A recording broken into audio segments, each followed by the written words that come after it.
বর্তমান সরকার বিএনপির আমলিগে মারামারি করতেছে, এটা কি? স্যার বিএনপি আমলিগ মারামারি কিছুই না, এটা বইতেখানা। পার্টি সব এক জায়গায়, পার্টি সব এক জায়গায়, দেশ রাজা কমন।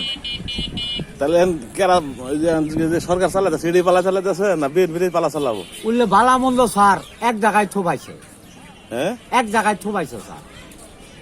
আমরা এলে বৈত শরীফ দেশটা তো ঠিক করা লাগবো, ওই জন্য পার্টি এলা করে ডেক দিয়ে বাড়ি করে উনো কারা করে আছে, সমান করা লাগবো তো। দেশ আমলিগি পালা চালাইছে না, কারা বালা চালাইছে কারা মন্দ চালাইছে ওই দিনই শেষ, কথাই শেষ। রাজা কমন দেশ ওই দিন শেষ, ওই দিন শেষ। পার্টি পাবেন না তো, কি কইতেছে? পার্টির ডেক দেওয়া মানে কারা কোনো আছে পলায় ঢলায় চাপাই নেওয়া, তাদের অভিযোগ দেওয়া, পরিবার ঠিক করে দেওয়া বা শাসন করে দেওয়া যে এটা এবে নাইন গার্ড